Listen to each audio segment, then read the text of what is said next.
Historically, the opening knockout round of a World Cup follows a predictable pattern. Legacy teams like Germany, Brazil, and the Netherlands are expected to move through the bracket with minimal resistance, using these early matches to find their rhythm for the later stages. But over the last 48 hours, that pattern was broken. In a series of results that took the football world by surprise, the expected dominance of the tournament favorites met a chaotic reality. Germany faced a Paraguay team that refused to be beaten in normal time. Despite taking 21 shots, the Germans were pushed into a penalty shootout just to keep their tournament hopes alive. Brazil fared little better. The five-time champions trailed Japan for nearly half an hour, eventually needing a goal in the 90th minute to avoid the unpredictability of extra time. And then there is the Netherlands, a team pegged by many as a semi-finalist. They were entirely eliminated from the round of 32 by a disciplined Moroccan squad. The 48-team expansion hasn't simply added more fixtures, it has introduced a group of competitors who aren't intimidated by a jersey. The psychological edge that traditional giants once held is thinning, forcing them to earn every result on the pitch rather than relying on their history. In Monterrey, the Estadio BBVA played host to the tournament's most significant upset so far. On paper, the match looked like a standard powerhouse versus underdog matchup, but the tactical reality on the pitch was very different. This data shows how Morocco approached the first 70 minutes. Instead of sitting deep and defending, they took control, claiming 70% of the ball and forcing the Netherlands to chase the game. This chart compares the offensive output of both teams. By keeping the ball, Morocco effectively starved the Dutch forwards. The Netherlands managed only 7 shots throughout the entire match, while Morocco's possession led to 12 attempts on goal. The Netherlands finally found a goal in the 72nd minute. In most World Cup matches, this is the moment where the underdog loses focus and the favorite takes total control.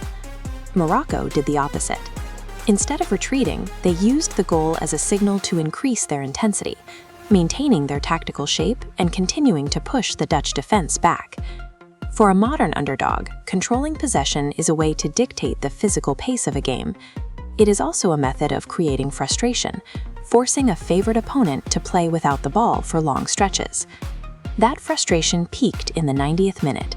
Morocco found their equalizer in stoppage time, canceling out the Dutch lead at the last possible moment. Scoring so late in the match completely shifted the momentum. The Dutch side entered the 30 minutes of extra time having lost their lead and their composure. With no winner found in extra time, the match moved to penalties. As the teams prepared, the contrast was clear. The Moroccan players appeared focused and orderly, while the Dutch bench showed signs of rising tension. Much of that stability came from Yassine Bounou. The goalkeeper remained a calm presence throughout the match, organizing the defense and maintaining his focus as the shootout began. In a shootout, the mental state of the goalkeeper is a critical factor.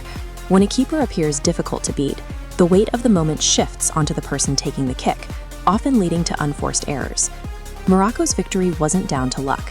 They used a combination of possession and high-pressure resilience to force a mental lapse from one of Europe's most successful teams. The Dutch exit was the most extreme example, but the struggles of Germany and Brazil suggest a broader trend across the round of 32. Look at this timeline of Germany's extra time period against Paraguay.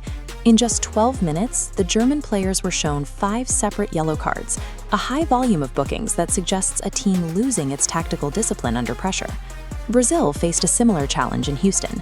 They trailed Japan for 27 minutes, struggling to break down an opponent that played with the belief that they belonged on the same stage as the 5-time champions.